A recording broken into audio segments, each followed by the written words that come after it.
get this shit from top to bottom. You know what I'm saying? We get everything. We're gonna get everything good here.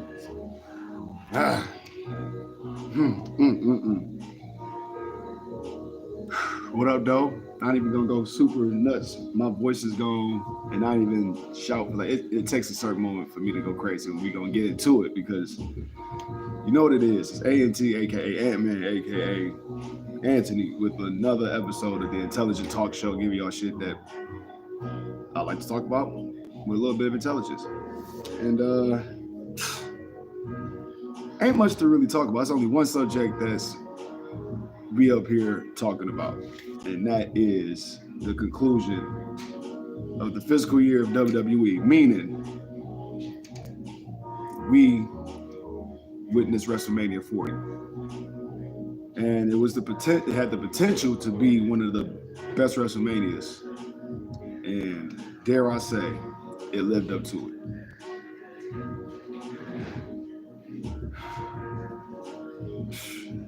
I'll be damned if I say it may have been top 3 in one of the best WrestleManias in my list. I thought last year was nice. They blew it out the water. All right, first let's get into it, before I get into my emotions of it, because, we're going to talk about the matches all in order from Saturday to Sunday, and I'm going to give quick review on some of them. Favorites, we're going to elaborate more into them. First off, shouts out to the WWE for just including the culture, man. For having Coco Jones, a hell of a songstress and actor. Y'all know her as Hillary on the new Bel Air series. And, Terrell and Coco, check her stories out or check her YouTube out. And they had her sing the national anthem, Star Spangled Banner, on Saturday.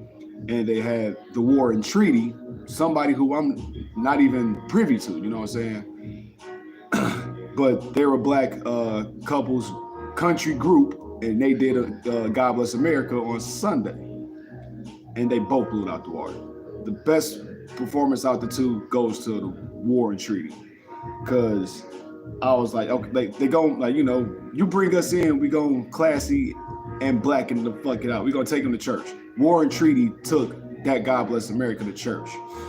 Man, that's you think they back in the days, they show you the montages of Ray Charles or Aretha Franklin doing that shit from back in the day. They barely show that shit. The last best people I seen that did the Star Spangled Banner or God Bless America for WrestleMania was the Bailey twins, Chloe and Haley. And Chloe is anyway, but shout out to the War and Treaty and shout out to Coco Jones for opening up the shows with our national anthems and making everybody feel good, amped up for the shows. Triple H let everybody know that this is a new era, and this just get ready to go on a ride that you ain't gonna forget. And so they opened up off the bat with the Women's World Championship match, Rhea Ripley versus Becky Lynch, and it was a great. It started off midway pace, like it started off on not even high octane, but it lets you know, Becky, she's proven that she's still the man. But Rhea, she wasn't fucking around. It most of the time it'd be matches where Rhea will over dominate for the most part and not even give no opponent a chance to fight back. You know what I'm saying? Those TV matches. And sometimes it'll be the same way in pay-per-view matches, and she rarely has those. But her and Becky Lynch, they went back and forth. They went at it. I can't remember all the spots. I don't take a lot of notes. I just go off the vibe and what I think and how I felt about these matches. But I knew that Rhea was going to win this match. So when she did, I knew she did it in fashion, and how she did it was definitely, in great fashion and what's the word? In convincing fashion. She won in convincing fashion. She hit a riptide earlier in the match. Around the start of the tail end, Becky kicked out. So she's like, what I got to do to this bitch? Prison Lock didn't work. I keep saying Prison Lock. Maybe I still keep getting it wrong. But anyway, they hit their respective moves on each other one time. It didn't work. The Disarmer didn't work. The Prison Lock didn't work. Manhandle Slam didn't work. So Rhea, to make sure she gets it done the next time, she hits a riptide on her and the back, hit the back of her head and the neck on the turnbuckle. Then she hits her with another one and gets the pink fall convincingly. And it's not that she dominated.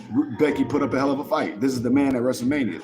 She is the top paid women's wrestler in the roster. She is about to be, if she's not already, a New York Times bestseller with her new book, I'm Not Your Average Girl. Get that if y'all are fans of her. I'm thinking about getting it because I liked how she used her entrance. She used excerpts of certain quotes she had in her book. And I can't even lie, it reminded me of when I had the Shawn Michaels and Eddie Guerrero biographies. I was like, shit, that made me want to go get that book. You know what? Because I like Becky Lynch. I'm not the biggest fan of her, but you know, I like seeing people's journeys. It's like, and for Ireland lady like her to fight from where she came from, and to make it all the way to the top, to being at this aspect. It's like she might fuck around and be an actress. I don't know. Maybe she'll start working more on her American accent, because they had her on Young Rock acting as Cyndi Lauper. So Becky, she didn't need the world championship. She was already the man. Main eventing WrestleMania 35, beating Ronda and Charlotte Flair for both the women's championships. She didn't need that belt. Becky Lynch Rhea Ripley is 27, going on 28. Demi Bennett is one of the now new faces of this women's division. Her, Bianca Belair, Raquel Rodriguez, Liv Morgan, Shayna Baszler. It's a new bark. It's a new bark of women, new wave of women going along. And the Four Horsewomen, the era is not over. You know what I'm saying? Charlotte still got some time to go. We'll wait till she gets back healed. Bayley, we'll get to her in a minute. But Becky Lynch, she's been solidified. She don't need her, Charlotte. They don't need the women's championships. But it doesn't help that they get another one. You know Charlotte's trying to break her dad's record. So, but with that being said, congratulations to Rhea Ripley, and dope ass interest for having her band Motionless in White come out with her music. Normally, my little thing is, I tell motherfuckers, if a motherfucker come out with their band, they lose it. Triple H, how many times used to come out to Motorhead and then lose? But Triple H said, this ain't that era. This the Paul Levesque era, and motherfuckers is winning even if they come out with their music. So once again, congratulations to Rhea Ripley for retaining the Women's World Championship. She'll have held the Women's World Championship at the time it got inaugurated, but at this point, she has not lost the Women's Championship since WrestleMania 39. So she's on a year-long run. Is she losing anytime soon? I don't know. Next up, the 6-pack tag team ladder match for the undisputed WWE Tag Team Championships. Now, I bet a lot of people was guessing with double the tag teams that was TLC 2, you would think this would be the Super Spot Fest. It wasn't the Super Spot Fest that everybody wanted, but it was damn sure entertaining. I'll give it that. I'm not gonna give no ratings, you know, I didn't give Rhea and Becky a rating, so I'm not gonna give this a rating. But as far as entertainment value, it was great. Shout out to DIY for coming out in DX gear. This is their WrestleMania debut. They've played along with the whole R-Truth thinking that they're DX. So their Titantron was styled in DX. Their clothes, Gargano came out in Shawn Michaels' clothes, even though he didn't have no leather slacks. He still had his normal tights. And Ciampa, already bald-headed and bushy beard, he's Triple H. But if y'all notice, y'all checked his tights, it still had his logo instead of like that skull, you know, like the skull with the beard on it. And instead of sledgehammers, it was crutches. So I was like, that's a clever move on their behalf. Awesome Truth was over. Even when their entrance came out, everybody's entrances was short except for the Judgment Day. But when Awesome Truth's music came out, you heard that "What's Up" you heard that "What's Up" 2 times. Somebody said "What's Up" twice, and that shit resonated. So that match was hella entertaining. New Catch Republic, double moonsaults from either sides of the ladder, fall outside the ring, falling on teams. R-Truth once again going for the John Cena. First of all, nigga thinking he in a regular tag match, so he go for the hot tag. Miz plays along, but then he gets the hot tag, plays like John Cena, does the 5-knuckle shuffle, like the shoulder tackles, the 5-knuckle shuffle, the attitude adjustment. Then he goes for the pinfall. Hilarious. I don't expect R-Truth to be jumping off no ladders and going through tables. My man's 52, 53 years old. So he can do stuff like this. And it got over. It didn't make the crowd get bored with him. Once he did the hot tag and did the Cena, you heard everybody say, "You can't see me." So it got a huge pop. It showed that you didn't need to have super crazy spots to go get over in a ladder match. Nonetheless, they still had nice spots though. Later, like in the middle of the match, the rules, they didn't even further explain the rules until later on, like tonight, the night where, if you saw the pay-per-view, both the titles were hanging separate from each other, the Raw Tag Team Championships and the SmackDown Tag Team Championships. The match wasn't over until you retrieved both those belts that was hanging from both sides.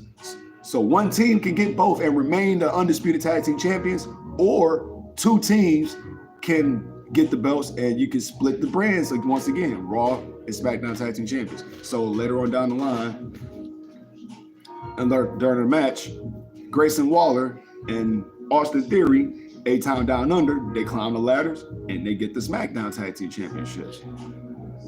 But they didn't get a chance to celebrate so soon because New Catch Republic, I think it was Tyler Bate, caught his ass and threw his ass through the ladder that was bridged on the ring apron to the announce table. You saw the wood splinters break out. A couple more other things happened. Two tables were set outside the ring.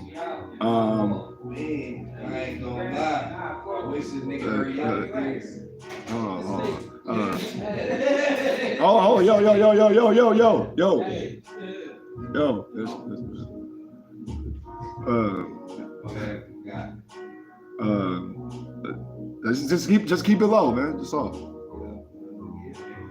Fuck. But a couple more things happened. Two tables get set outside the ring. Goddamn.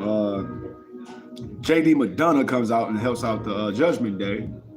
I love that suplex he does when he pulls somebody up from the ground and does that back suplex. He pulled Truth from off the ladder going up, trying to get the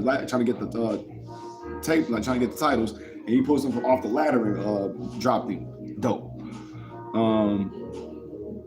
Trying to remember, what was the other spots that was made? Oh yeah, DIY. Oh my God, they caught New Catch Republic trying to get up to the top. I think Tyler Bate got caught with the I forgot the name of that fucking move that my man does. That looks like the white noise that Sheamus does from the top of the ladder. But before that, Pete Dunne caught that one final beat from outside the apron, and he usually drops it on the apron, but instead it was a table outside. He dropped him on that table. That bitch split in half, but you can see my man's head crack. I hope Pete Dunne is cool. That was one of the best spots of the night. JD McDonough tried to help Judgment Day by helping climbing up and get the belts. The New Day caught them. The New Day caught him and dropped him towards the two tables that was outside the ring. That was a ugly fall, but it was beautiful. The Miz tried to go for the tag team titles. Damian Priest catches him, but there was a ladder, the bottom ladder. I think that it was a certain spot later on, earlier than a couple minutes before this, that the ladder bottom rung started to buckle. It started to fold. So when the Miz and Damian Truth was going up the ladder, that it started to buckle a little bit more. So when Damian Priest went for South of Heaven, it didn't look like he got it all the way flush. Miz got his part in, but you know, he threw him apart from him. So Priest had to get another ladder, smart move, and get a better one that was much more firm. Went up for went up for the ladders. He went up for the titles. R-Truth catches him, tries to stop him. The Miz takes him down. I forgot how he took him out completely, but nonetheless, the Awesome Truth, Miz and R-Truth, wins the tag team championships. And for the first time since on their reunion, because they never won the tag team titles when they were heels, when they was going against The Rock and John Cena in 2011.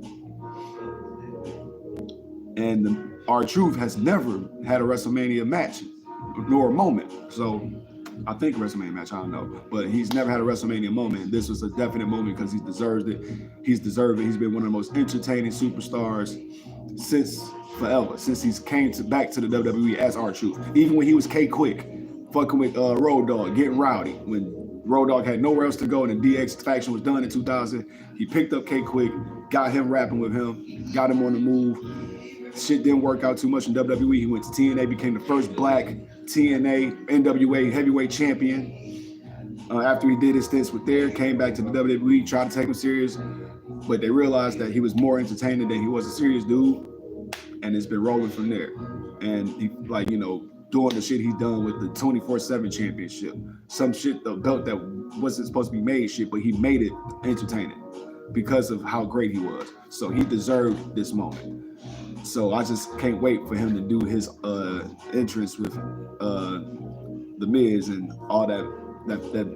This is gonna be 19,000, might probably 15,000 because it's gonna be the same Raw set. But just to hear them 15,000 pop, what's up? And by this time they heard the entrance rate. Miz, tell me who he is. The Awesome Truth. It's a well-deserved moment. And shout out to the Miz too, man. I always shout him out because he's been one of the most consummate workers in the business, whether people like him, hate him, say he works too hard, he cheats too hard, whatever the hell he does, he's been the most consistent guy in the business, and people don't give him too much credit. So shout out to Mike Mizanin and his wife, because I heard she beat what she beat. So like I said, that was a great entertaining match. It wasn't a lot of spots, but it didn't need no spots to make this a good match. So once again, shout out to Grayson Waller and Awesome Truth for their tag team victories. Speaking of tag teams, Andrade versus Rey Mysterio. Andrade being the replacement for Dragon Lee since somebody took him out. Andrade versus Rey Mysterio versus Dominic and Santos Escobar. Cool little match, you know what I'm saying? Andrade and Ray, they brought Latino World Order with them, and Santos and Dom brought Legado del Fantasma with them. So both teams helping out they squad whenever shit gets tough, and shit did get tough. You know, it was a little good match. You got to see a little bit of reminiscent of last year with Ray and Dom. Andrade having some great moments. Oh my God, the spot that I liked from that match was the electric chair. The electric chair.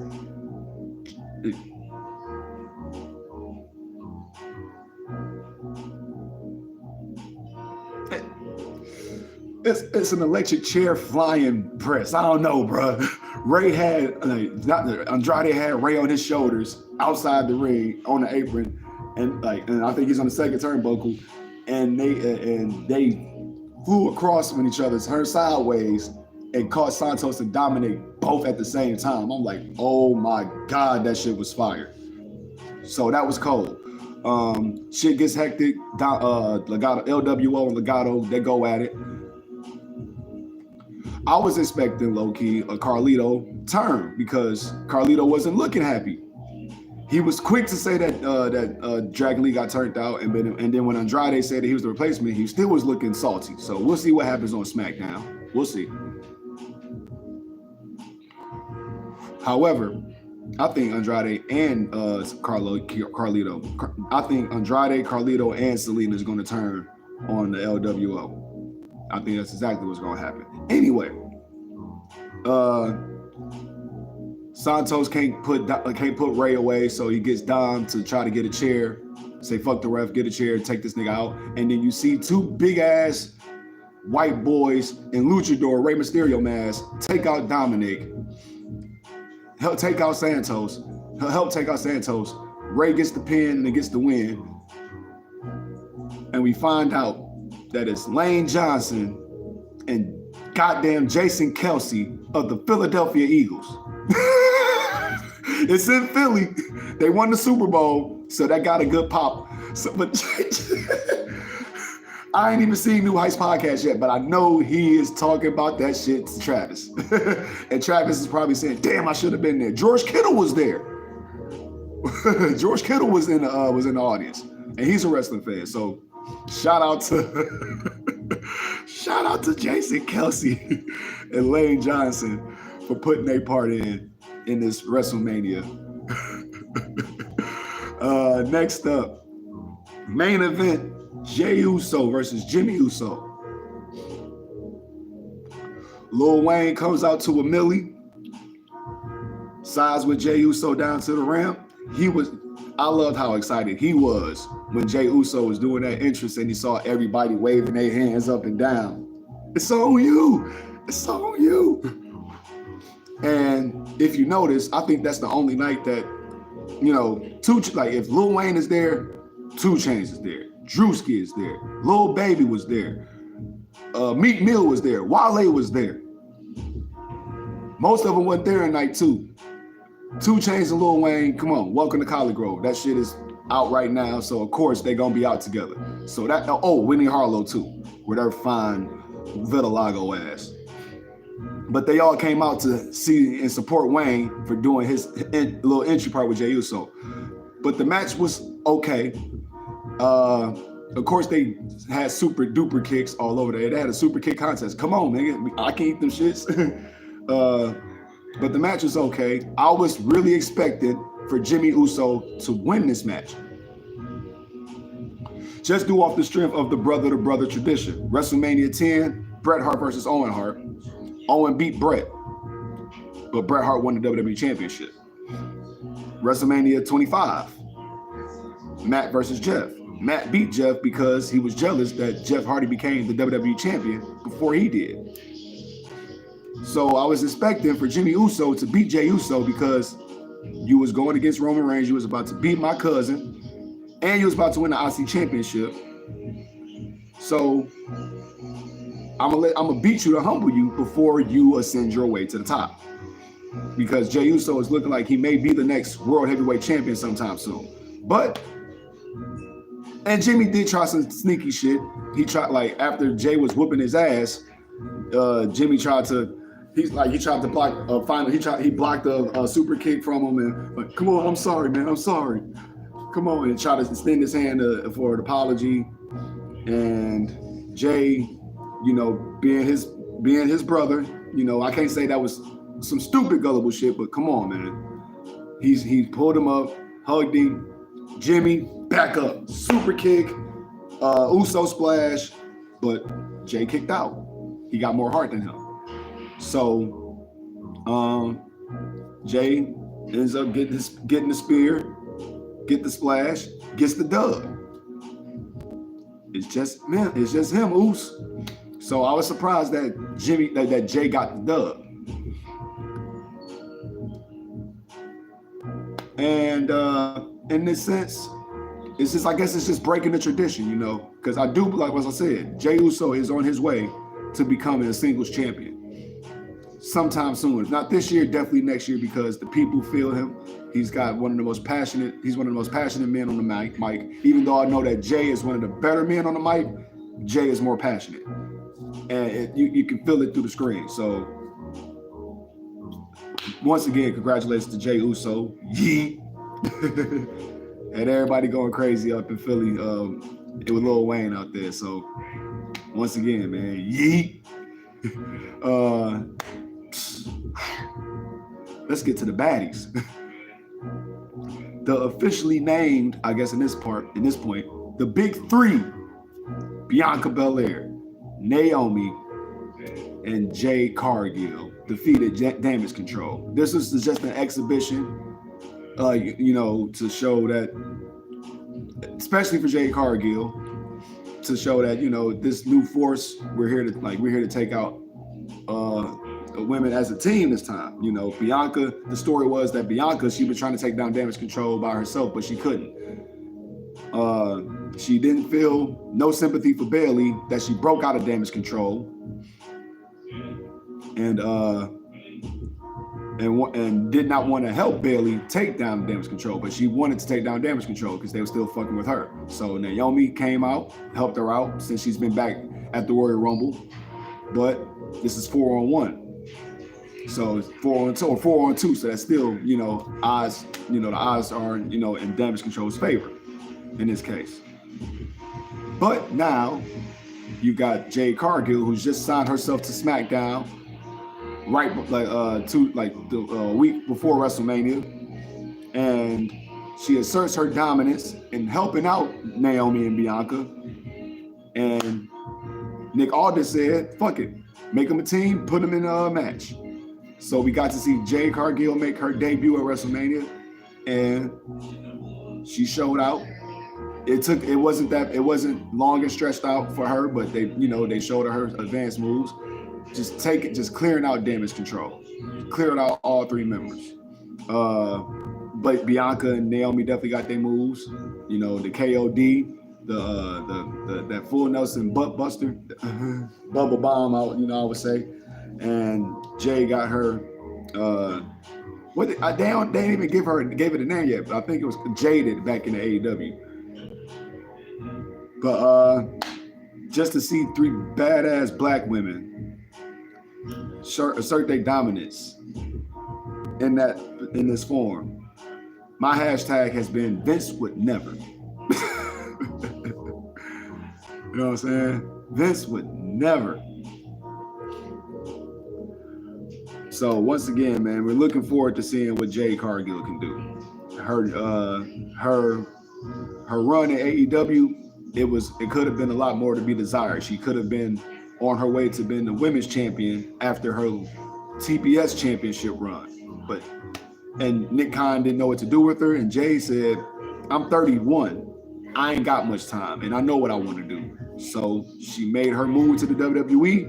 We've been anticipating, waiting to see what she's going to do. Royal Rumble, she asserted herself quickly, and now she's on SmackDown, and we'll see how she's going to work in this women's division.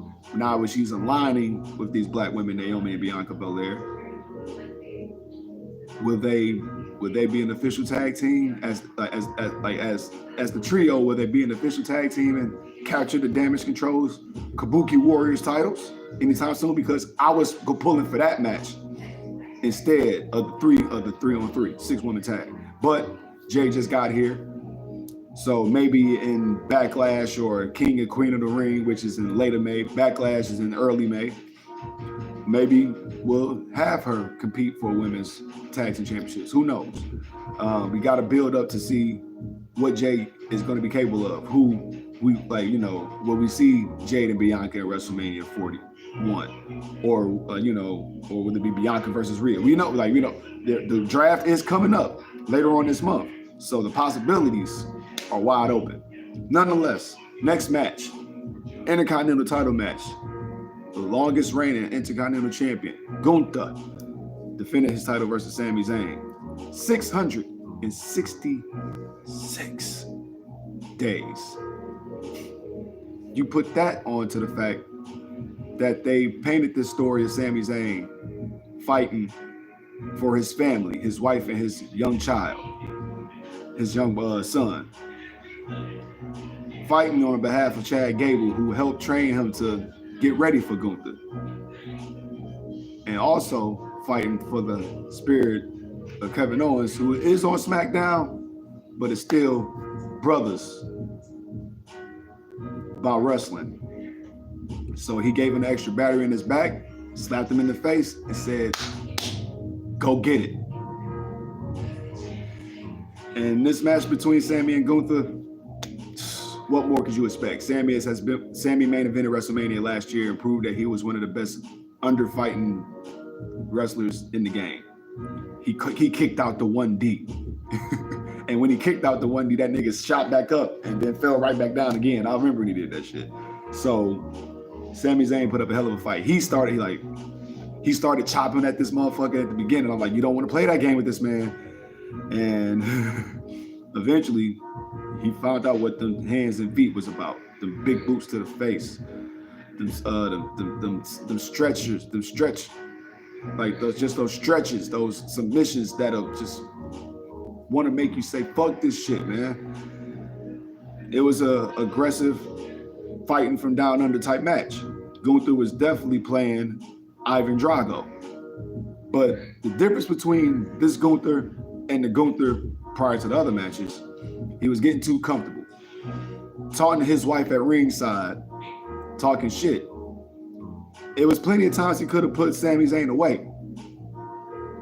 But he decided not to because he kept wanting to point and taunt Sami's wife, Khadijah, which is crazy from I would say a Hebrew Middle Eastern lady like her to be named Khadijah, but no, that ain't crazy. My bad. I'm not tripping because our culture, we take names from other fucking cultures. So that's not crazy. That's just crazy from us taking it from them. But they stole everything from us anyway. But anyway, never mind. I ain't even gonna get into that. But yeah, kept taunting his wife Khadijah. My man's Gunther gave Sami the Macho Man Randy Savage versus Ultimate Warrior treatment. Y'all remember that? 5 diving elbows and Warrior kicked out. This nigga Gunther gave my dog 3 power bombs. 1 pin kick out, 2 back-to-back pin kick out. Then he started going up the top rope. That big body splash. Didn't pin him. He just looked at his wife. Look, this your man's? Went back up top again. Body splash. This is him. This is your husband. Him. Goes up another time. Sami's fighting. Crawling back up. Sami gets to the top rope. Gunther he crawls up to the top rope. But his head is down. Like he's at the climb. His head is down. Sami gets up, lifts his foot, haluva kick, catches him hanging, still at the top, climbs up the top turnbuckle, gives this man a buckle brain buster. Now on camera, when you see it, it don't look crazy. Like his head didn't hit the buckle, but still, how Gunther sold it. Amazing. Sami with 2 haluva kicks. Pinfall. And Sami Zayn is your 4-time WWE Intercontinental Champion.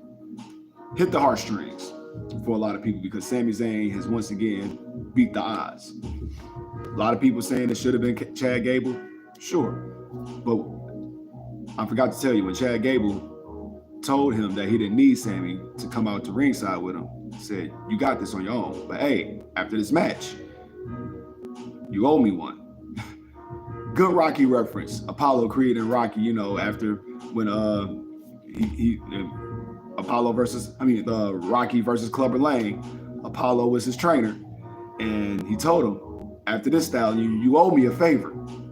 So I'm sure tonight when Sami Zayn comes out and celebrates his newly won Intercontinental Championship, Gable's gonna come out, Sami's gonna thank him, and Gable's gonna ask for a match tonight. And Imperium's probably gonna break it up. Hey, so far, I'm gonna talk about it because hey, I've been on the road. Anyway, next match, the main event of Saturday, the tag team match of the possible year. Biggest tag team match of all time. Cody Rhodes and then World Heavyweight Champion Seth Rollins versus The Rock and then undisputed WWE Universal Champion Roman Reigns. The match was damn near an hour long. Second longest match in WrestleMania history. Want to know the first one? Bret Hart and Shawn Michaels is in that one. The match started off real slow as hell. The Rock is there. Roman Reigns, he always likes to have slow ass matches. Then you add The Rock on top of the fact this man ain't wrestled in 12 years, so he's going through the basics for a hot second with both Cody and Roman. They turn up around like 20 minutes, go outside the ring. Referee starts to try to count them out. The Rock says, "Hey, ref, you count, you fired. You know The Rock, I don't fuck around. You count and you're fired." And the WWE didn't censor that. You clearly say, "You know The Rock, I don't fuck around. You count, you're fired." Big moves from the final boss. So Seth hears that, tosses a big gallon jug of prime at the nigga. They start fighting outside the ring over the barricade and fight in the middle of the crowd. While Cody Rhodes and Roman Reigns are fighting up the ramp all the way up to the stage. Plastic trash cans thrown at Seth Rollins. Suplex on the ramp by Cody Rhodes. They eventually come back to the ring and, oh, Mama Rose is there, but guess who was also there? Mama Rock. So they was watching their sons just battle each other, wondering which one of my boys is gonna take this L.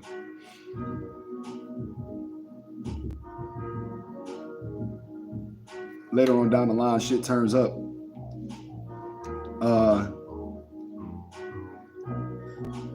We get to the curb stomp. The Rock, I'm trying to remember how the sequence goes, man. Shit just got big when, I'm trying to remember the sequence, dog. I can't. I'm sorry, y'all. I'm like I'm still WrestleMania hungover right now, and we over 30 minutes, so I gotta keep it going. How did this shit go? The belt. That's one thing. The belt. When The Rock brought out that belt, that Mama Rose belt that had Cody's blood smeared on it,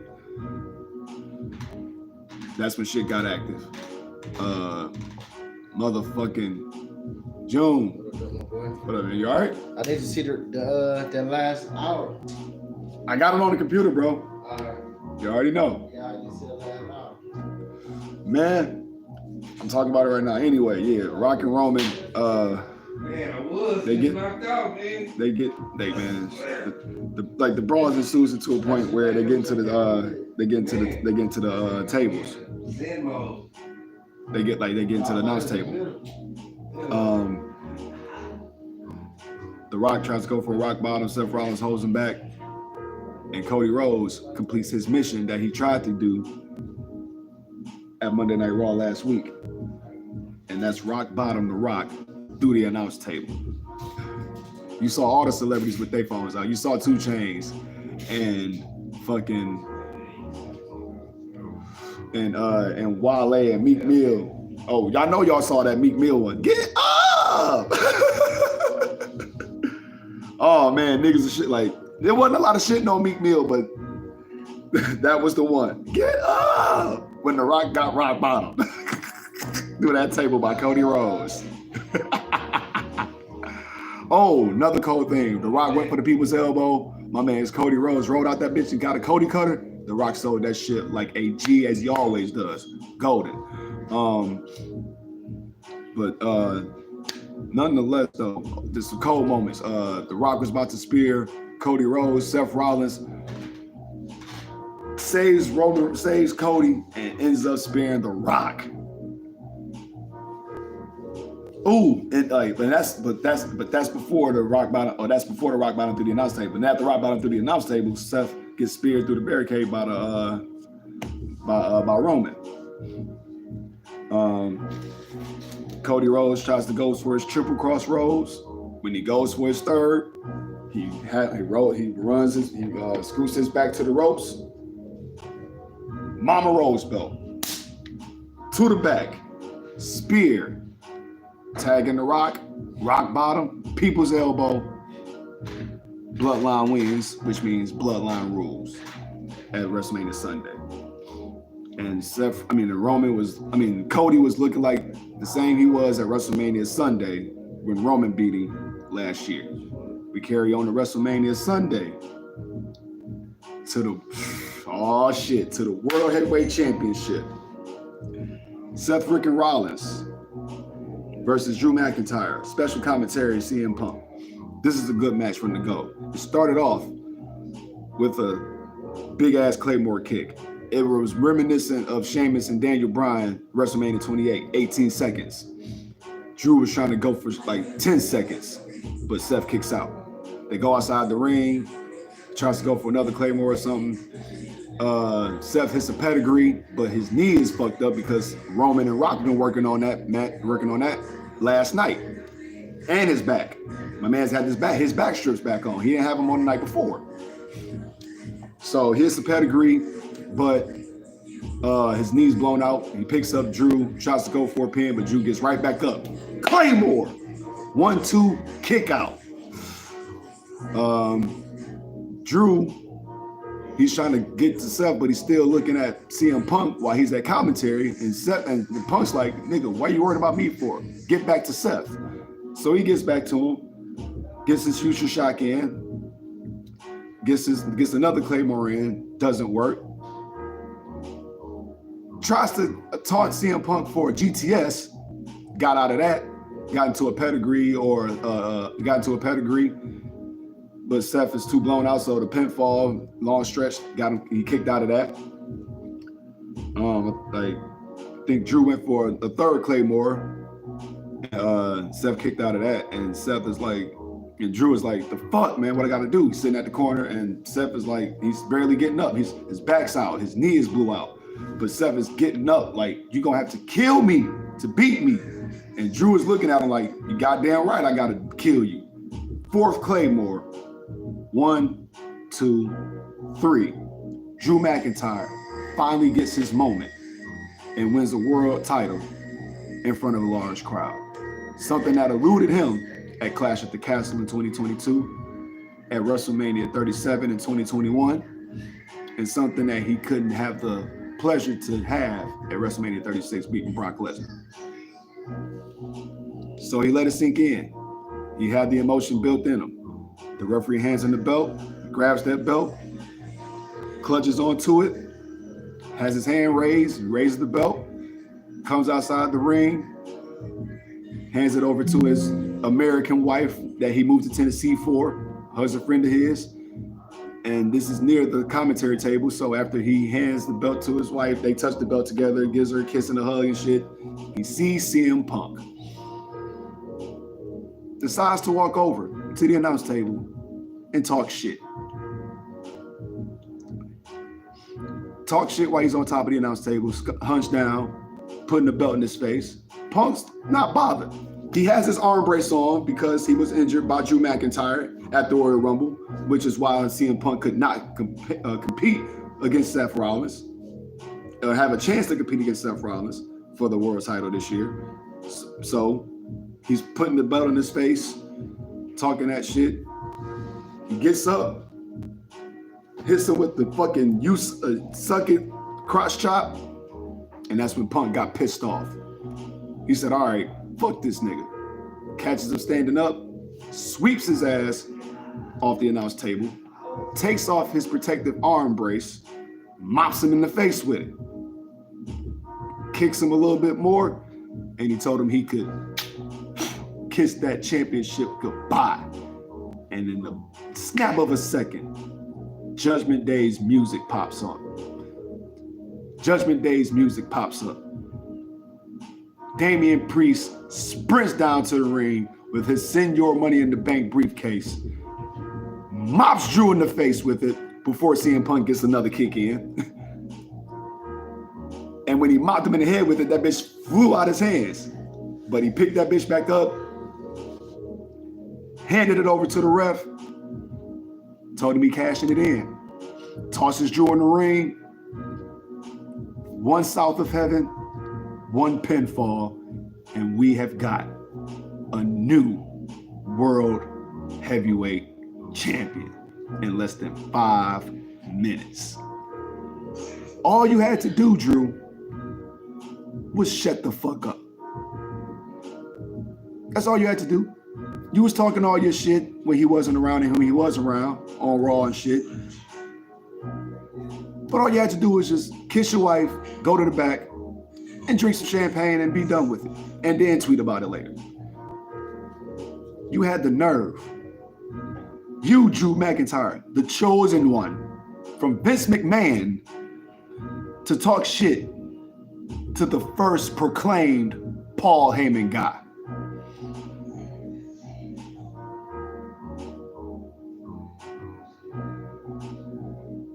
What you think was gonna happen? You thought Punk gave a fuck enough about his arm that isn't 100% or not? Whether he tricked you or whether he was risking his own health. You shouldn't have said shit. You fuck around with the best in the world, you pay the consequences. What my man Punk say? Don't throw rocks to a machine gun. And you forgot, nigga? You forgot about War Games? Before Punk, you served everybody at the end of the night. You and Damian was not seeing eye to eye. Y'all was on the same team because y'all wanted to take out Jey Uso and Cody Rhodes.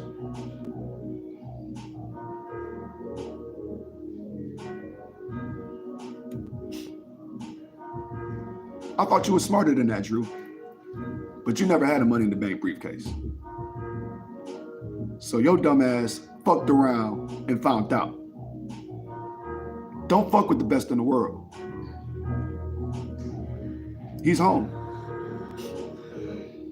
And you about to see what it's like to go to sleep in the subsequent months. This is going to be a great story. I'm speaking from a CM Punk bias. As you can tell, I am a CM Punk fan. Love this dude. He is this generation's Stone Cold Steve Austin. This is going to be a wonderful story. These guys are going to be going crazy. I can't wait to see how it culminates. I think it may end in SummerSlam. But nonetheless, as far as Damian Priest, congratulations to him. I called for this to happen once Drew McIntyre was involved in the Olympics. Before he even won the match, I knew that he was going to be winning the Elimination Chamber and win this world title and have Damian snatch it from him. People was bitching about Damian and all that shit, and he's not saying nothing about the Money in the Bank. The point is to make you think that niggas forgot. You know what I'm saying? Edge at New Year's Revolution. He had that briefcase from WrestleMania 21 to New Year's Revolution in about 9 or 10 months.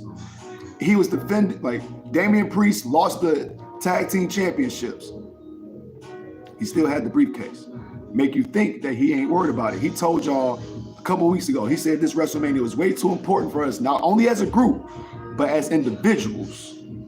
He knew that. So that should stir something up in y'all minds right there. But nonetheless, Edge, he had that shit for 9 months. He had an Intercontinental Championship match against Ric Flair, who was the IC champion, Rick. And he threw the match out by disqualification. He said, fuck your IC title. And then he cashed in on John Cena. Make y'all think he forgot. The bitch I ain't forget.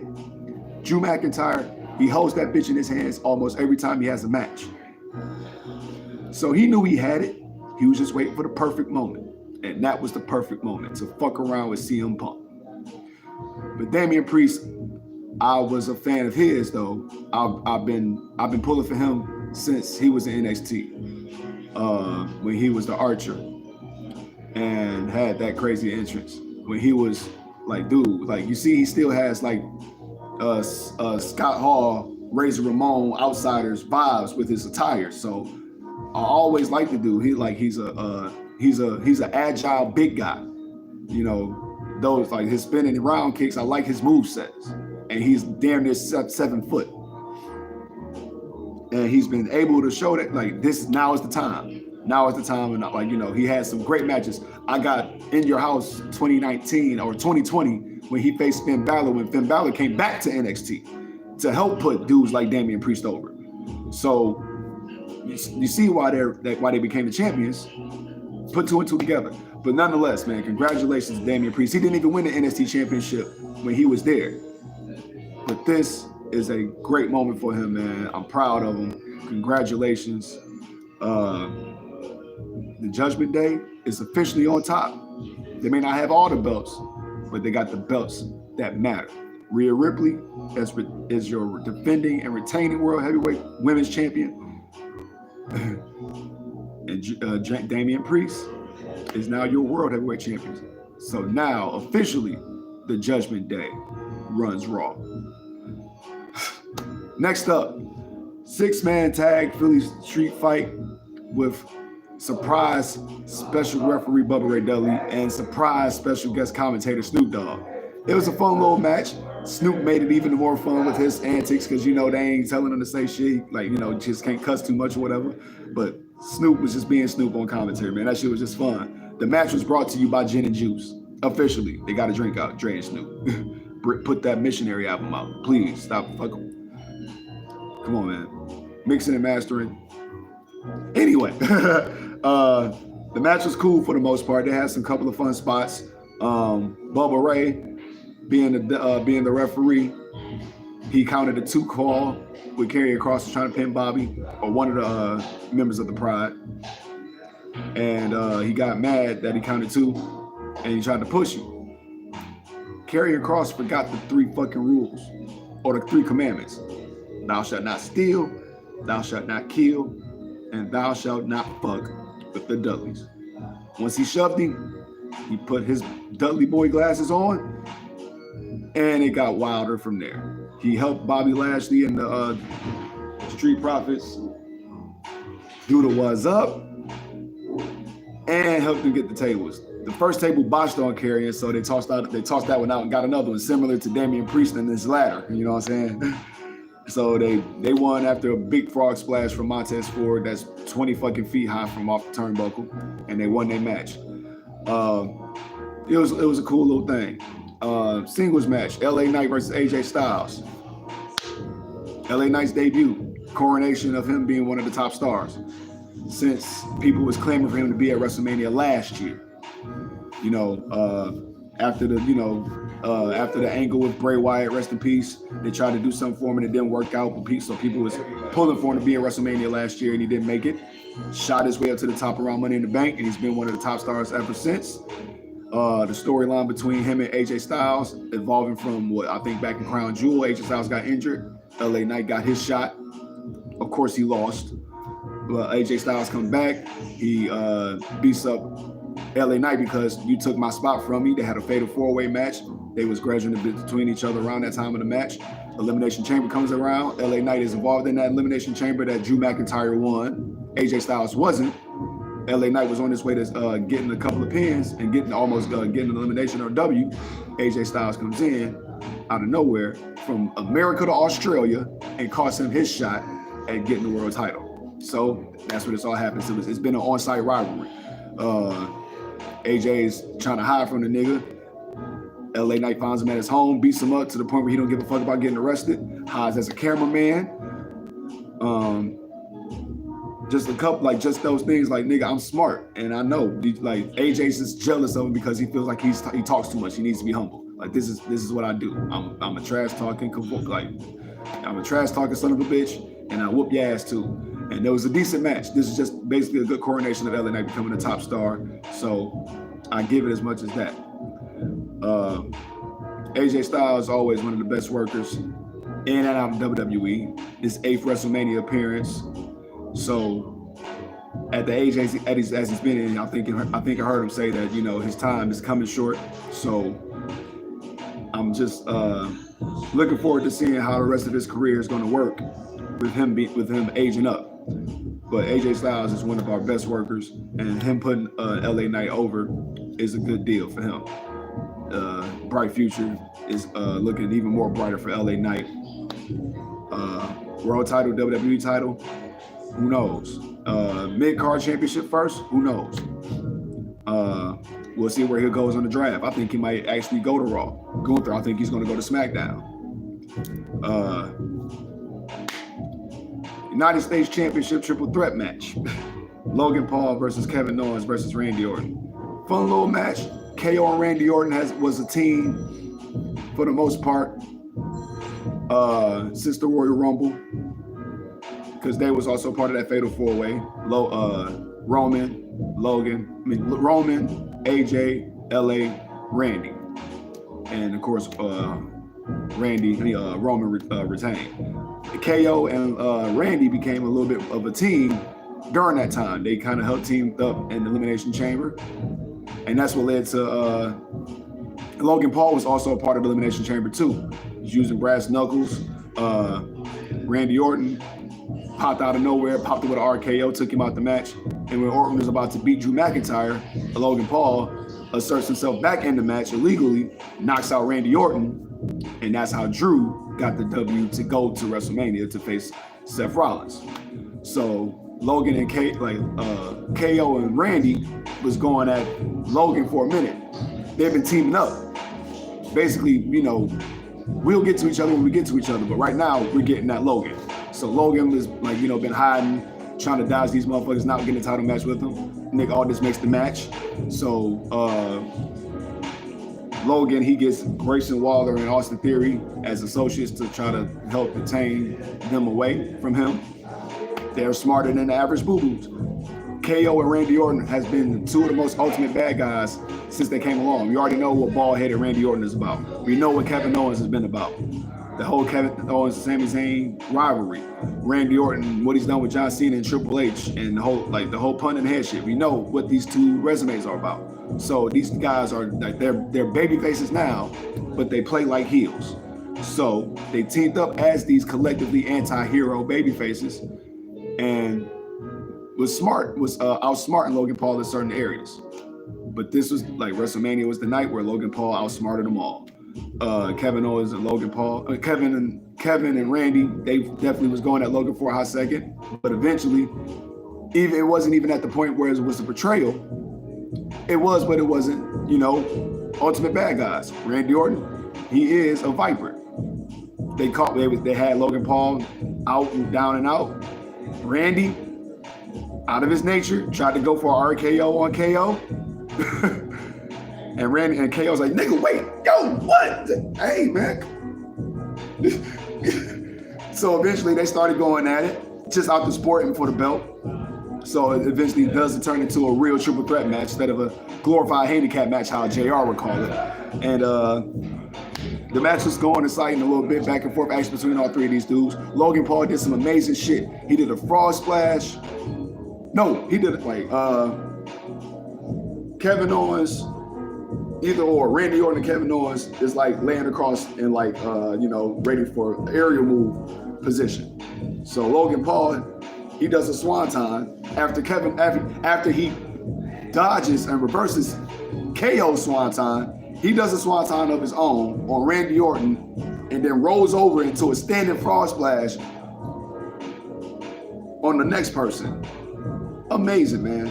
Logan Paul, as a social media influencer and, all these other things, has proved that he is belonging in this company with his athleticism and his character. He's annoying, he's cocky, brash, but he's damn good in that ring. And he's also sneaky. He brought down the the Prime mascot with him when he came down to the ring. Me, along with everybody else, was thinking it's KSI from last year when he battled Seth Rollins. Randy Orton RKO's Kevin, goes for the pinfall. The Prime mascot pulls,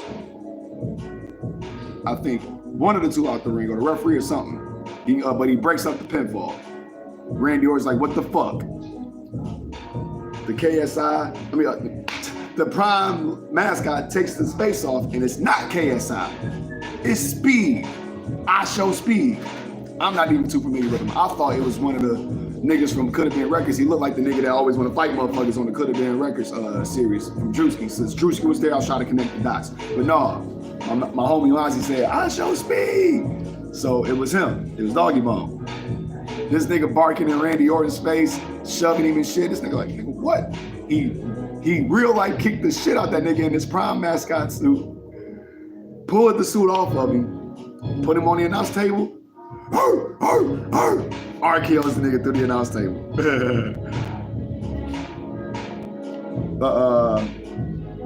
Logan Paul eventually later on uses brass knucks that Randy Orton tried to get off of him, but Logan was smarter than the average heel. Got them brass knucks. No, not even that.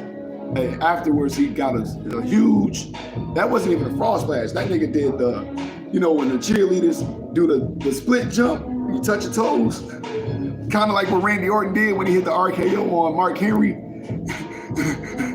That's what Logan Paul did. He did that off the top rope and then splashed on Kevin Owens and got the W, or whatever them two, and got the W. So, good match, entertaining match. Another exhibition of how great Logan Paul is in the company, whether you want to shit on him or not for being a dickhead in real life or fake life, whatever. Wrestling, this motherfucker is nice. So shout outs to Logan Paul. I knew he was going to retain because he's the young buck and he needs to keep showing himself and proving his worth. So I was telling my mans, I was telling another one man's, Kevin Owens and Randy Orton didn't need the United States Championship. They both have won these belts. Orton is a 14-time world champion. Kevin Owens, he's the second Universal Champion, and they're acclaimed greats.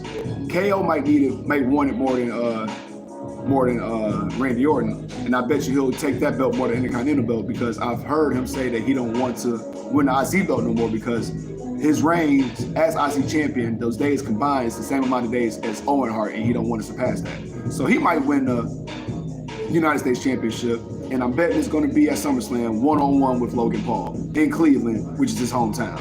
Next up, first Royal Rumble winner match. Bayley versus Women's Champion, former friend and excommunicated, Bayley, who was excommunicated from Damage Control, versus her protege, who is the Women's Champion of Damage and leader, I guess, of Damage Control. But now I guess Dakota Kai is the leader because she's the only one that can speak English and can speak for the Damage Control because now Bayley is the new Women's Champion. A great revival turnaround story for Bayley. For the last 4 or 5 years, Bayley has been one of the best women heels for the entirety of her career in WWE prior to the 5 years. That's from NXT up to her debut until 2019. She has been one of the most white meat baby faces in wrestling. She switched her persona in 2019, became one of the best heels in women's wrestling, and overall period. Her coming back from her knee injury against Bianca Belair, creating Damage Control, bringing back Dakota Kai and Io Sky, they was reinstated. She got them their jobs back. She got Dakota and Io Sky their jobs back at SummerSlam 2022. And since then, those three wrecking shop. Bayley, she was the leader at the time, and she won the Women's Championship from Bianca Belair. Bianca wasn't giving that bitch up. So at this point, Bianca was just more so of the wrestling manager and wrestling coach, wrestler/coach of Damage Control. Even though Dakota was mostly injured for her career, she had a knee brace on. But around this time, when Bayley won the Royal Rumble, Dakota wasn't around as much. So Bayley finally gets her another shot at the Women's Championship.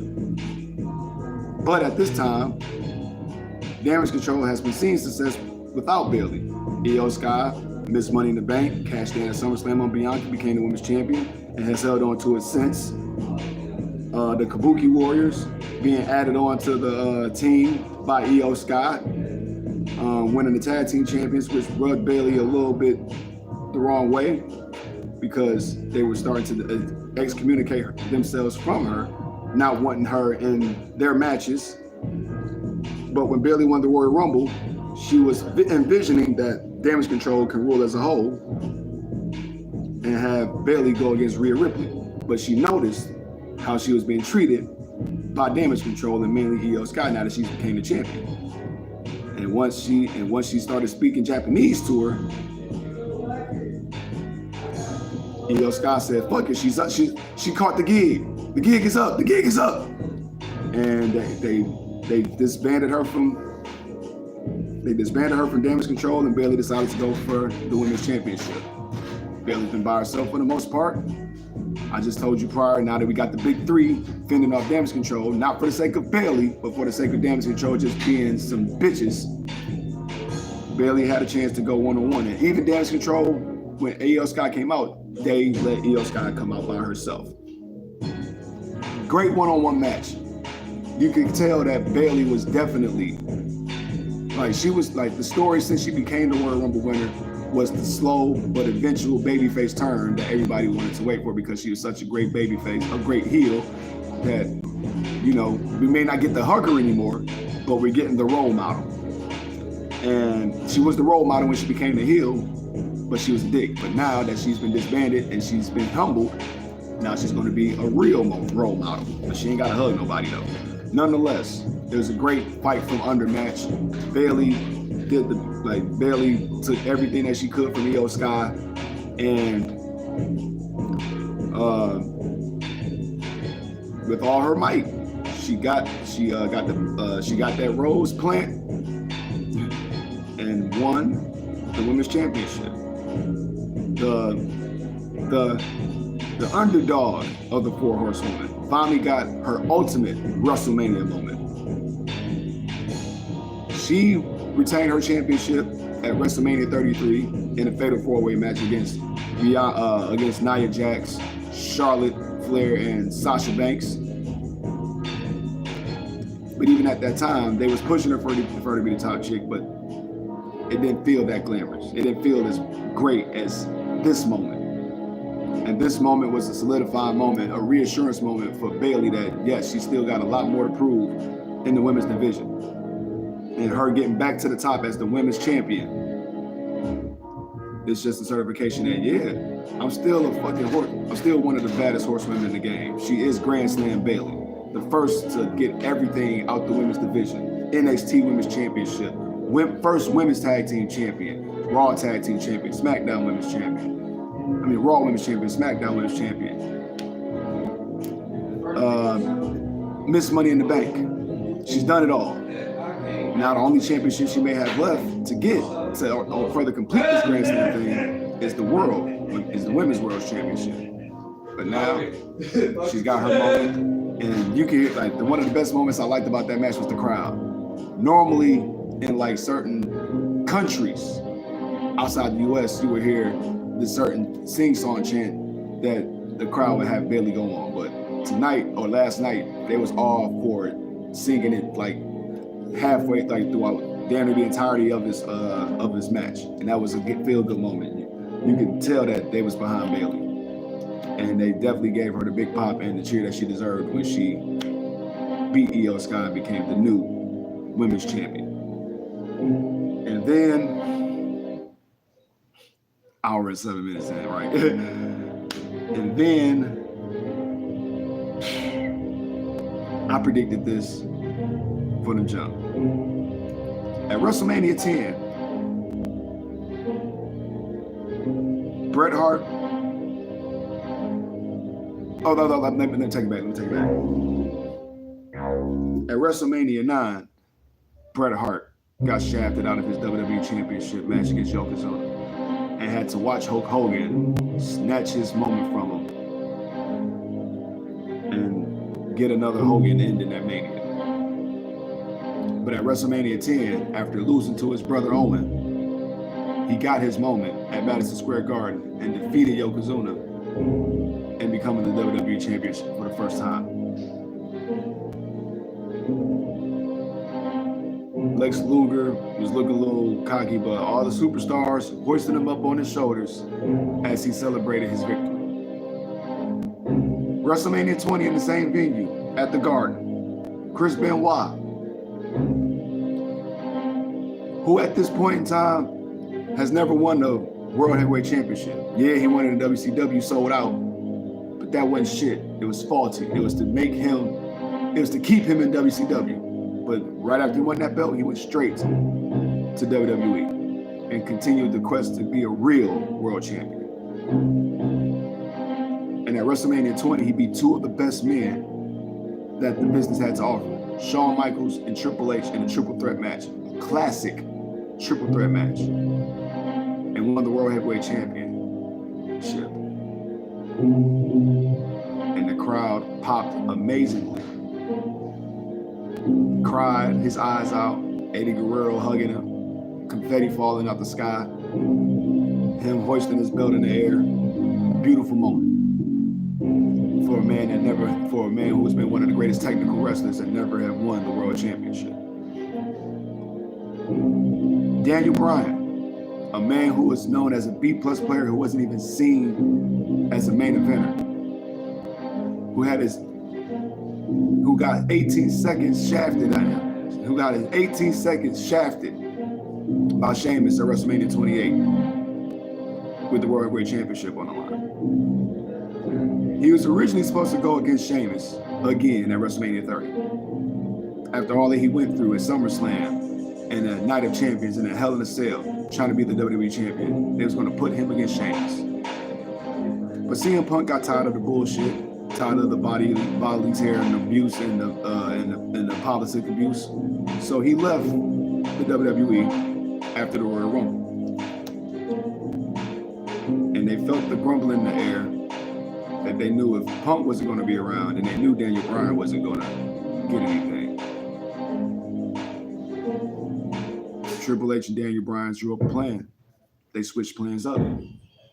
Daniel Bryan made a stand-in, had the people set up a strike to force Daniel Bryan into the main event of WrestleMania. Daniel Bryan wasn't even in the Royal Rumble. He had to fight the late great Bray Wyatt in a steel cage match and lose. I don't even know if it was a steel cage match. It was a regular match, a regular one-on-one match, and he lost. Didn't even get in the Royal Rumble. And the people wanted him to be in the Royal Rumble. They wanted him to be in the Royal Rumble. But guess who won the Royal Rumble? Batista. So it was going to be Randy Orton versus Batista. The crowd wasn't with it. They wanted Daniel. They wanted the yes movement. So Daniel Bryan fought for the people. He posed a sit-in, a stand-in, to force himself into the main event of WrestleMania. He had to beat Triple H. He had to beat Randy Orton and Evolution. He had to fight through Stephanie McMahon and Triple H extra antics again.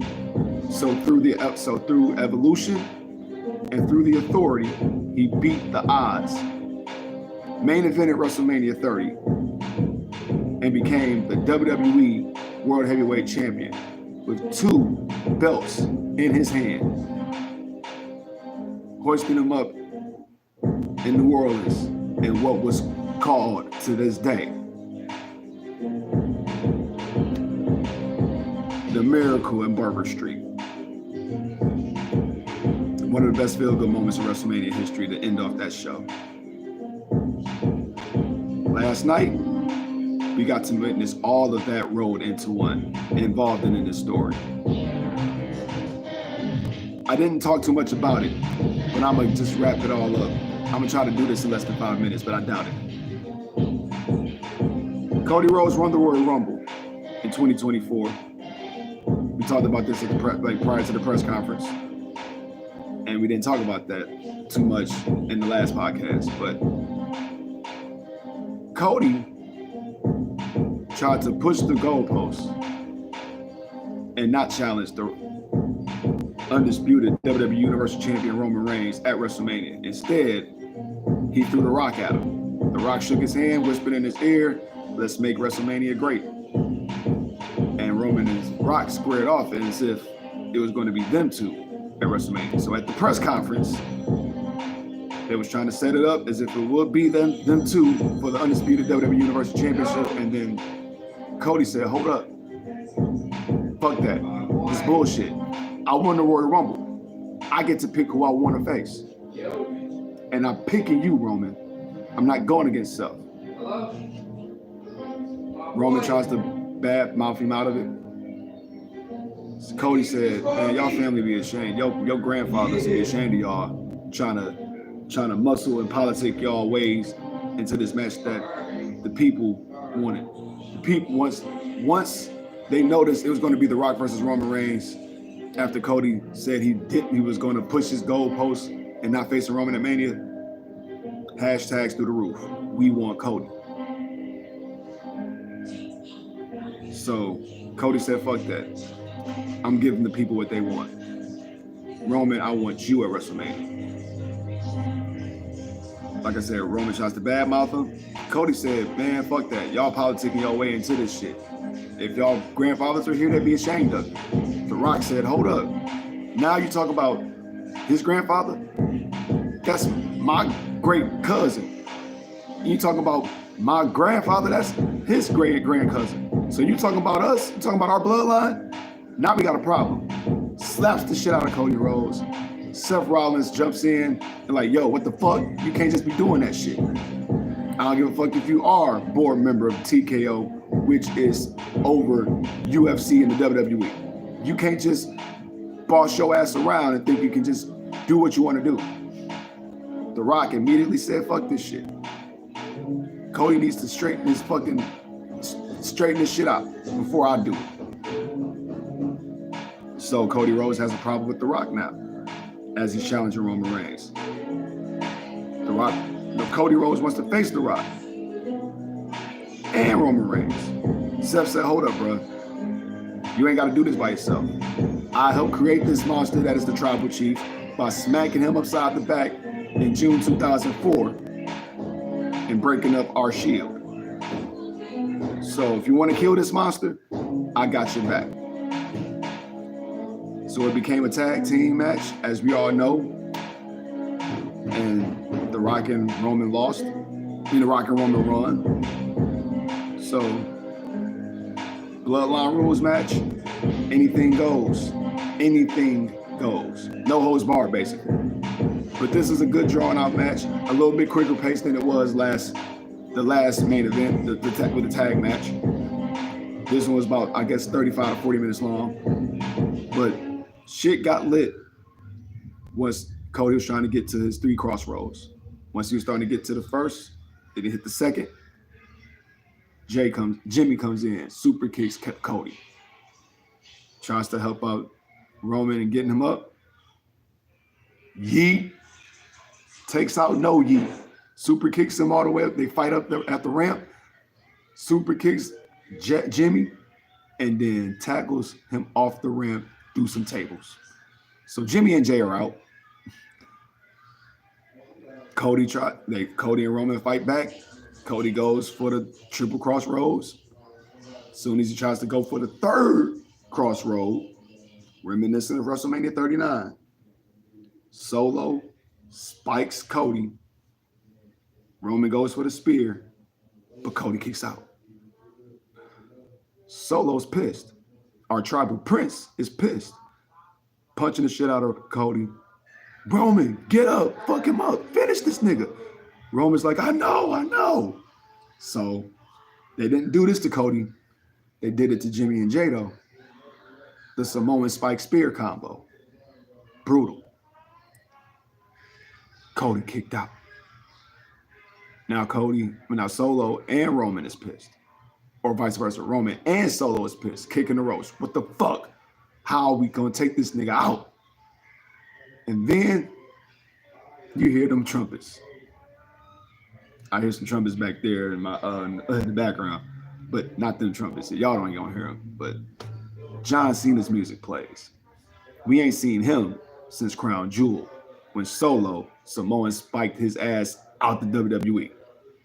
He sprints down the ring, tosses his never give up towel, starts mopping up Roman Reigns, tosses Solo out the ring, gives Roman the AA, gets out the ring, clears out the announce table, gives Solo an AA through the table. And then the final boss arrives. We taking it back to WrestleMania 28, once in a lifetime. The Rock and Cena faces off. Do the Rock and Hogan stare down? Cena tries to throw a punch, immediately gets rock bottomed. Now Rock gets the Mama Rose belt. Gets ready to want to whip the boy Rose. But then you hear Shield music. I know 75% of us thought, oh my God, Triple H did not just pull the coup of AEW's lifetime and get Moxley out of the WWE and Ambrose back in the WWE. Did I say that twice? Get Moxley out of AEW and Ambrose back in the WWE. It would have been colder if Moxley was in the WWE and not his other name. But no, it wasn't. Camera angles fucked up. It was Seth Rollins in Shield gear, ready to smack Roman in the back again, or The Rock in the back. Roman sprints in, Superman punches the shit out of Seth. Seth's laid out. Cody's laid out. The Rock's got the Mama Rose belt in his hand.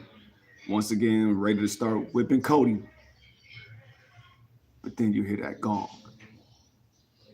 Nigga, I'm not gonna lie. A lot of us thought this shit when I saw it. We was expecting to hear the glass break because I called it. If you seen my shorts, that was one of my major predictions that Stone Cold was gonna come back and we was gonna see a Rock flipping Stone Cold stunner. But no. I heard that gong hit. I stood up quickly and then I damn near fainted because I had vasovagal. But even if I didn't have vasovagal, I damn near fell to my face. Because what the fuck? We didn't expect this old ass man to come out. He's doing 6 Feet Under podcast, talking shit. Yeah, he popped up at NXT and gave Braun Breaker a hell of a chokeslam, but I guess when you call yourself the final boss and you send to WrestleMania, The Rock ain't never faced Undertaker at WrestleMania. And we know his record. And one of the men that The Rock represents put the 2 in his 25-2. And the dude that Roman Reigns is manager with, the wise man, the man that he was former advocate of, put the 1 in his 21-1. So, Undertaker shows up, choke slams The Rock. I got to give credit to The Rock because even though he was old, he tried to do the same little sell he did. He couldn't jump up as high as he could, but he kicked them legs out, fell flat on his back, took that choke slam. Oh, yeah. And he dressed up in just his regular clothes. My tweet I put up, I said, I bet you that Undertaker, when Undertaker was asked to come out and help out The Rock, he probably said, yeah, I'll do it. Just don't have me dress up and gloss up. I ain't trying to do that shit. And Trips was just like, all right. And Undertaker like, what? Is that easy? You just gonna let me come out in my clothes? Yeah. Once again, Vince would never get your ass out there and put the makeup on. I know that shit burns his eyes. He ain't trying to get his eyes burned just to chokeslam a nigga, just for a spot. But it was amazing. Undertaker showing up as the American badass, just a bandana, a hoodie, and some black jeans, and his soup bone MMA gloves. One chokeslam, lights out. Everybody's going except Cody and Roman. And Seth, the chair and the Mama Rose belt. Roman gets the chair. Seth is getting up, trying to help his boy Cody. And Cody's trying to get up to try to take out Roman. Roman's got the chair. He's looking like, who should I smack first? He decides to smack his Shield brother in the back. But it cost him because he tried to go for the spear. Cody deflected it. Got 3 consecutive crossroads in. Finally, got the pinfall. And ladies and gentlemen, after 1,316 days, we have a new, undisputed WWE World Universal Champion. And that was one of the biggest pops I've ever seen in my entire life. I remember I was watching WrestleMania 35 at the old studios. And it felt hella good to see a black man, Kofi Kingston, win the WWE Championship. That was a feel-good moment. For that crowd, that felt the same way. As a black man, that's one thing, but that was just a feel-good moment. That's one of the, like I said, they combined all the 10, 20, and 30, they combined all that into one and gave you one of the best WrestleMania moments that you can remember, that you can tell your kids down the line. I grew up in the Attitude Era. I'm 36 in Sunday. If I had a child, my child wouldn't know shit about, or even at the time, if I had a child that's like, anywhere. My generation, we got kids right now that's damn near about to be adults. You know what I'm saying? That's about to be 17 or 18. So they don't know about The Rock and Stone Cold, The Undertaker, Kane, Big Show, Kurt Angle. They don't know about these dudes like we do. They the next generation, they're aware of Cody Rhodes, Seth Rollins, John Cena, Randy Orton, and even a couple of the generations in between. They known it for being stale. We talk about the Attitude Era, we glorify it and all of that. What you just saw last night was something that was equivalent to what the Golden Era felt like for my mom and my dad. You know what I'm saying? Seeing John Cena come out, seeing The Undertaker come out, having The Rock come back. This is like Hulk Hogan, Ric Flair, and Macho Man coming out and avenging the new, avenging, Stone Cold, helping out Stone Cold or something. You know what I'm saying? John Cena, the ultimate face of the WWE from 05 to 2015 until Roman Reigns took the spot. So him, The Undertaker, the conscious he is still the conscious of the WWE. Whether he's wrestling or not, he is the example of what a superstar is and how to be one. So to have him, everybody knows who The Undertaker is, just like you know who Hulk Hogan is. He's been here through he's been through here for my mom's lifetime and my dad's lifetime as wrestlers. So The Undertaker coming out, that's like Hulk Hogan in a way. And it's better him than Hulk Hogan. But low key, we was all hoping that Stone Cold would come out, like I said before. Maybe in Las Vegas at WrestleMania 41, maybe. But until then, oh my God. Like I said, I ain't give none of these matches no ratings, but this has been without a doubt one of the best WrestleManias I've ever seen. In the start of this Paul Levesque era of WWE, which has been officially called by a few people, and definitely Triple H and Stephanie McMahon themselves. And welcome back to Stephanie. She was, before she stepped down, she was co-CEO and chairwoman of the WWE with Nick Khan. When Vince came back and resumed his spot, Stephanie walked out. So it's good to see Stephanie back. She said, they said that she had to get her confidence back. I guess, we know how these McMahons are. So, and Steph ain't, she ain't clean either. But nonetheless, out the way, one of the best WrestleManias I've ever seen. I've been replaying some moments. If you've seen some of my shorts, check my Twitter. Man, I can't wait until the next 2 hours and 15 minutes. This Raw after WrestleMania is going to be amazing. With all that said, that's all I got to talk about. We are an hour and 30, I'm 90 minutes in, man. That's what WrestleMania does to you when you've grown up off this shit and you see that it's coming back to what you grew up as it as. This whole past 2 months, you didn't know what the fuck was going to happen with The Rock and Roman and Cody and all of this shit. You didn't know what the fuck was going to happen, and it kept you excited, kept you ready to see what was going to happen on Raw, what's going to happen on SmackDown, what's going to happen at the next PLE. So I'm ready to see what's going to happen for Backlash, at King and Queen of the Ring, at I don't know what's the pay-per-view in between, but they're going to Germany, they're going to fucking France, they're going back to Saudi Arabia. But now you're looking forward to it because the shit has gotten exciting again. Yeah, wrestling is cool, not just because The Rock has made it cool. The Rock came back because the people that's in there are cool. Back with the cool factor, man. So Cody Rhodes, congratulations. Finally, a Rhodes has a WWE championship under their family wrestling legacy. The first man, not Dustin Rhodes, not Goldust, not Dusty Rhodes, Cody Rhodes, the American Nightmare, the man who fought his way out of mediocrity in the mid-card in WWE at Stardust, broke out of that shit, became a megastar in the Indies, EVP of AEW, made a revolution, left from there, and your 2-year story has now been complete in coming to the WWE. And they've made you a complete, like they've been building this man up since he's returned to the WWE as a company man. Being there every show, signing autographs, showing us media conferences. Even when he's in a promo, 90%, he's in a suit.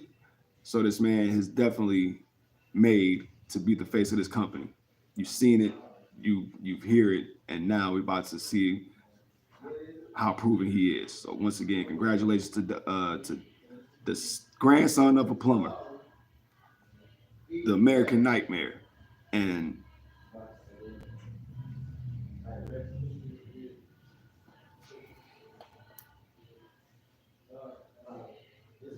that's to acknowledge our tribal chief for having a hell of a fucking character run. This is the best turnaround of a man's character work I've ever seen. From August 2020 to now, you made us forget about the big dog. You made us forget about suffering succotash.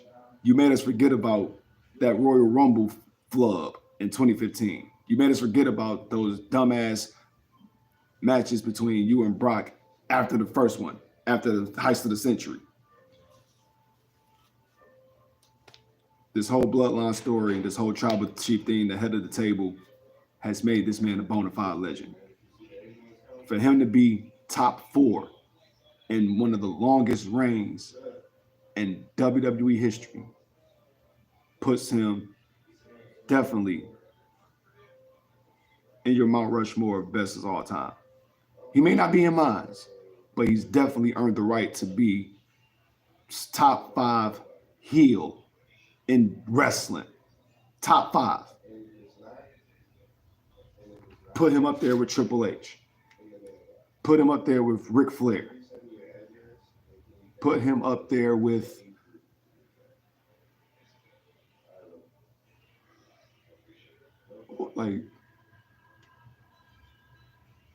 put him up there with Randy Orton or Edge. You know what I'm saying? This dude was one of the best bona fide heels of all time. Just that 180, knowing he had to make that 180 after he was immunocompromised from going to WrestleMania 36. That whole turnaround, veneers and all, he made it work. So, shout out to Joe Anoa'i for extending his family's tree's legacy and branching it out. Looking forward to seeing how this is going to turn out. Everybody's talking, you know, the tribal queefs, you know, or the internet fags that can't get out their bodies and touch some grass every now and then. Where's Jacob Fatu? Where's Illa Fatu?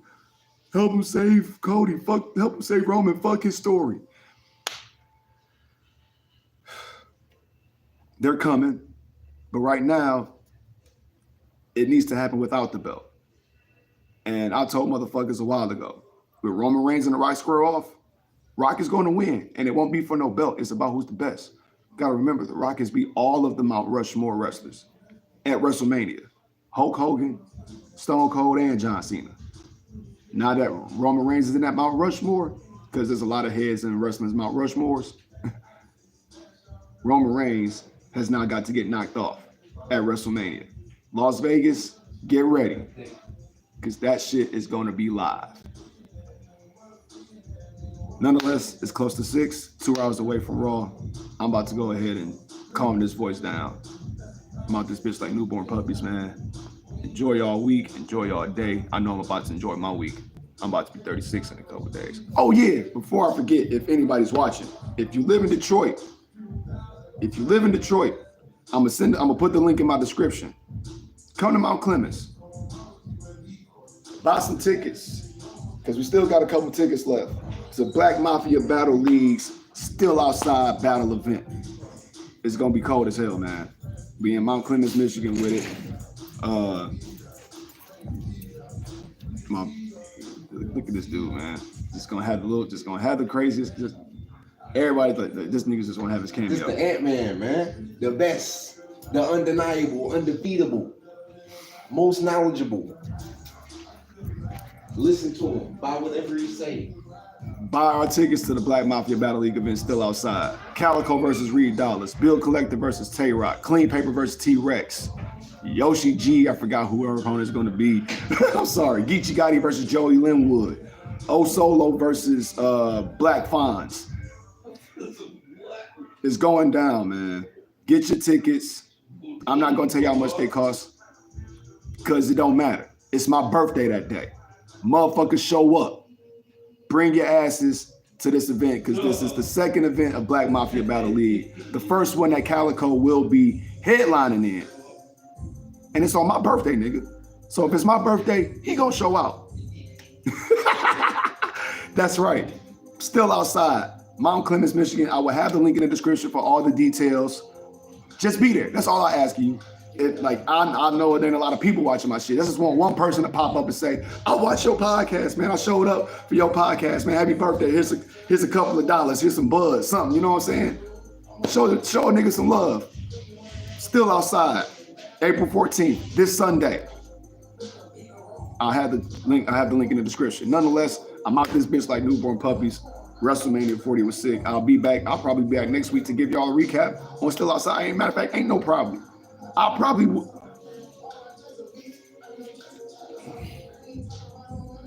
ain't gonna have no special guests on here, but I'll give